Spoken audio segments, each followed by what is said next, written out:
Hi everyone, Dr. Sheftal again with Good Golfers, Bad Choices. Today's video is going to be nice and short. It's going to be an excerpt from a match that Grant Horvat had with Ben Kruper. And this is back when Ben was known as the Pause King. He's since gotten rid of the pause at the top of his swing. Today's course management error is made by, actually there's one made by both players, and I'll explain that as we get into it and see how the guys are doing here. It's a pretty common error for an amateur player, but you almost never see it on the professional tours. So let's get the video started and see how the guys get along here. Shot hole. It's not even a driver. Par 5 though. Yeah, not many par 5s like this. I mean, you have to hit a draw. I got 2 iron in hands. I'm just going to try and get something out there. Like you said, 3-shotter, so it's a good swing here. Swing feels much better now than it did in the first couple holes. Getting settled in. Yeah, pretty much just hug the tree line, right? I guess 2 iron makes the fairway a lot wider for me. Okay.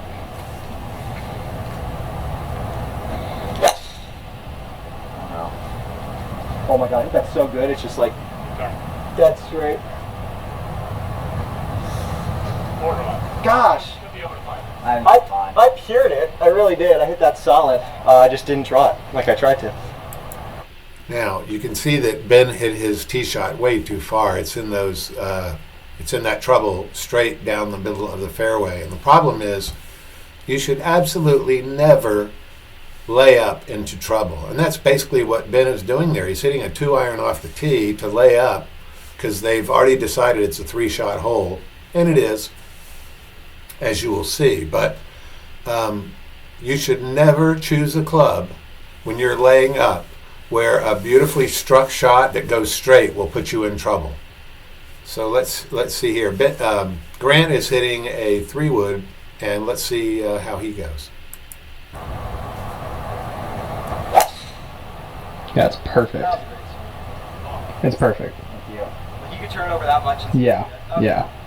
I think that's fine. I think Ben's going to be fine. It is a 3-shot hole par 5. Usually don't say that too often.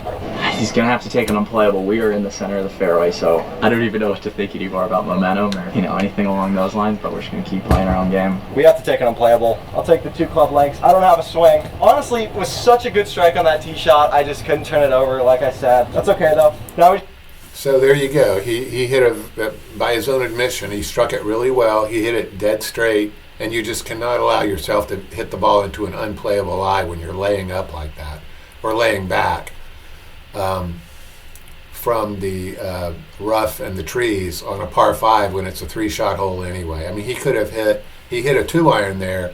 He could have hit a 5 iron and gotten enough around the corner to see the entire hole with 0 risk of hitting it into the bushes back there. And he's already wasted 1 stroke, and we'll watch what happens from here. So he took an unplayable lie. He's hitting his 3rd shot now.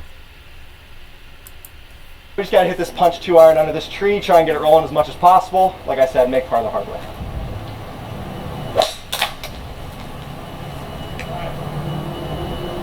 Oh, okay. So there's mistake number 2. He tried to cut off too much on his 3rd shot.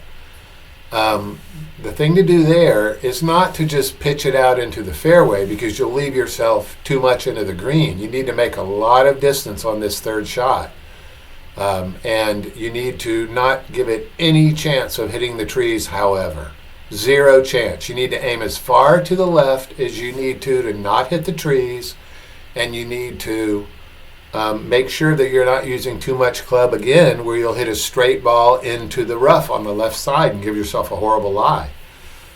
That would be a big mistake too. But he took the 2 iron that he had in his hand, and he hit it, and he didn't understand he didn't know the trajectory of his 2 iron, and it went straight up and hit the branches of the tree and only went about 80 yards, he said. So that's 2 major mistakes on a single hole here so far that Ben has made. And let's see how he gets on from here. Oh, Where'd it go? just right there. It literally went like 80 yards. You put it in the tree's hands right there. I did. They're 90% air, right? Yeah, that's what they say. Dude, this match is so ugly, dude. We just keep on like. It's ugly, but it's also kind of. It's kind of fun. It's kind of fun at Yeah. the same time. It's ugly fun because you're making birdies now too. Yeah, I think so. We gotta send it. We gotta send it, man. 250 downwind. Sounds. Are you gonna start out over the I didn't water? think I'd be going for this. No, I'm going right at it. I'm gonna try and almost cut it. Now, this is a big mistake on Grant's part. He's making the critical shot, this 3-wood from the fairway, that he's got 250 yards to the pin. He's got to hit it 240 to carry the water.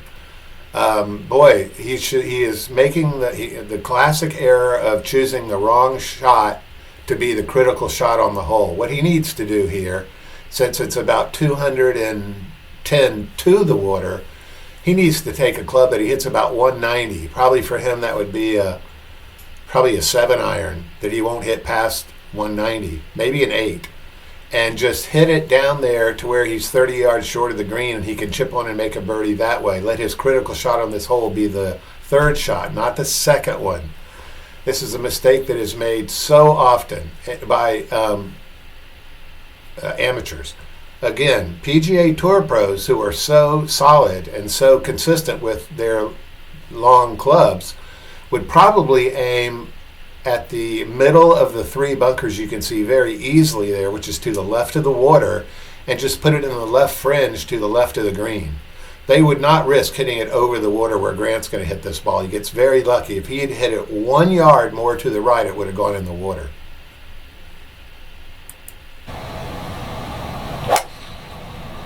Oh no. No. Oh, Grant. I'll get enough out of it. Come on. No, I think it's there. Good. Oh, we're good. Hit that hard. Oh. Dang.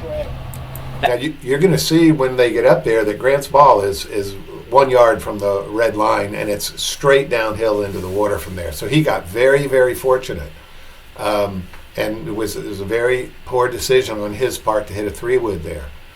I know it's YouTube, and some people will say in the comments they're just trying to hit wild, phenomenal shots, and they don't mind if they hit a few balls in the water, and I understand that. Hopefully he wouldn't do it in a tournament, though, because it would just be throwing strokes away, basically. He'd pull it off a lot. He's an amazing player, and he hits the ball so straight and so solid, but even for him, it would be a bad choice to do that. So let's start the video and see what happens. It's kind of interesting the way this hole ended. That came out with no That was spin. striped. Woo! I got a lucky break punching out of the wood. Let me just say one more thing about the physics of golf, and which I'm going to interject every once in a while because of my background in physics and everything. I taught physics in a University of Southern California for 1 year too, after MIT. So I'm very familiar with Newtonian mechanics, which is golf is all about Newtonian mechanics and motion and spin and things like that. So when you are downwind on a shot, you get 2 benefits from it. One benefit is you can hit the ball further, of course, because the wind is pushing the ball. But the biggest benefit by far is that the ball is going to go straighter when you're downwind. Because if you hit it, think about it, if you hit it offline a little bit, the vectors from the wind itself that are pushing the ball dead straight forward are going to keep knocking it back on line. This is why downhill putts are easier to make if they're straight than uphill putts are. Because if you hit an uphill putt offline a little, the vectors are going to push it further offline. Whereas a downhill putt, the vectors are going to keep pushing it back on line. And so downhill straight putts are easier. Now, downhill breaking putts, because they require such a good marriage of speed and line, are harder than uphill breaking putts. So there's a lot of interesting things in golf like that. And when you know more about what's easier and harder to make putts from, if you will, harder positions, easier positions to make putts from, that'll improve your chipping a lot. You'll learn to leave uphill putts more often than just trying to get it close to the hole and leaving it above the hole with a breaking downhill putt, which are sometimes very hard to make.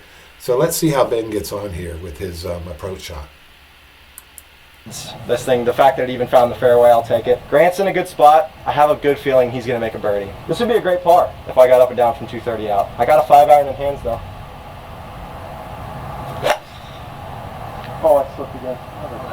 What's over that? Kick right. Yeah.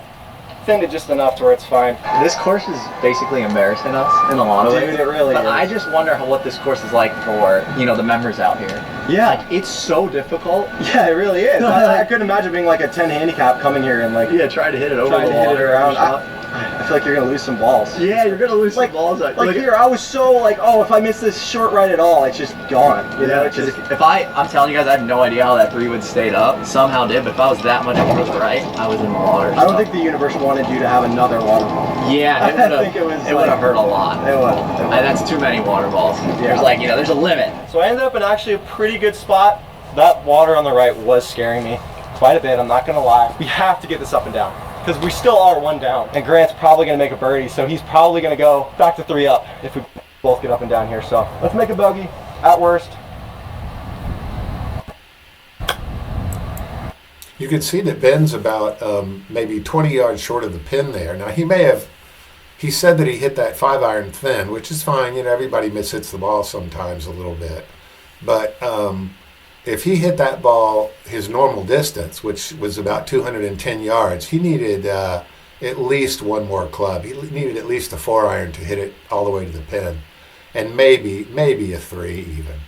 A 4-iron might have just made it to the front fringe, but a 3-iron, a low 3-iron that isn't going to stop might have rolled all the way to the back, and you'd rather be on the front fringe than way up there by the caddy or the person who's shooting video for him in white. You don't want to be up there. It's too difficult to two-putt it from up there being a downhill breaking putt. But he hits a good chip here, and he saves his bogey, but he threw away 2 strokes. He basically would have made a birdie on this hole if he hadn't thrown away those 2 strokes. Unfortunately, because he could have hit a 5-iron off the tee and then hit a 3-wood or something, basically to where he is now, more or less. And he gave up his chance to do that by hitting that first tee shot straight into the woods, into the bushes, and had to take an unplayable. Okay, let's take a look at how Grant does back there on the hill. That was a good play. That was a tricky good. shot. I'll take that. Down the hill, right to left. Prime chance to make a birdie. See if we can chip this close. But you can see the red line right behind Grant's heels there. Wow, he was less than a yard from rolling down the hill and into the water, which would have made him chip his 4th shot from there and make a par instead of the birdie he's going to make here.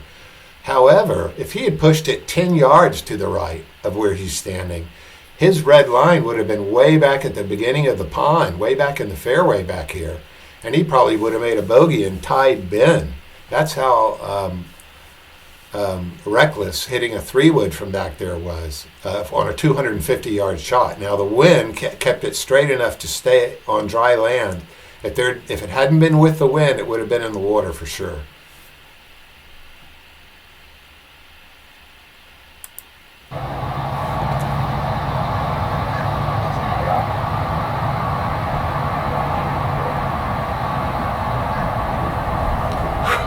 Automatic, dude. And the rust is coming in on these wedges. Look at this. Look how rusty. Like that's It's getting almost rustier by the. Yeah, by the second. Just being out in the air, it's getting rusty. Yeah, another 2. Now they end up making these 2 3.5 footers, both of them do, and that's a 6 for Ben, unfortunately, and a 4 for Grant, which is very good. But a couple course management mistakes there on Ben's part and one on Grant's part that you can learn by and not do yourself, and that'll lower your scores, I can promise you. You would not believe the number of strokes that you waste in 18 holes if you're not really thinking clearly out there. Now, just to reiterate, I mentioned this in the first video, and by the way, you don't know who I am and what my background is, but you can watch the first video, which is one of only 2 I've uploaded so far, this one and that one, to learn more about me and where I came from. And I won't go over it at all today, but I just wanted to reiterate that the first 1,000 subscribers are going to get a copy of this book, which I wrote. It's about my path to the Pro Tour in less than 1 year after starting back after 33 years. It's called Striking It Rich. Don't buy it from Amazon or something. I will send you one free of charge. Just send me $6, and I'll try to. Pretty soon, I'll learn how to put my address in the comments below the description of the video, and look for it there when you read the description. And you can send me $6, and I will mail you a book. I'm just trying to defray some of the shipping costs of the books, because I'm gonna have to send out at least 1,000 of these books. And I'm happy to do it. You'll enjoy the book very much. I used to be a casino card counter too. I did that before medical school and after MIT, and paid for all of MIT and medical school counting cards for 1 year. So it can be very lucrative. And I explain how we do it in the book. So you'll enjoy that. So there's stories about MIT in there and about the children that I fixed. I was doing charity surgery in Asia when I played on the tour over there for 16 years. So anyway, thanks for watching, and I'll see you next time. Thank you.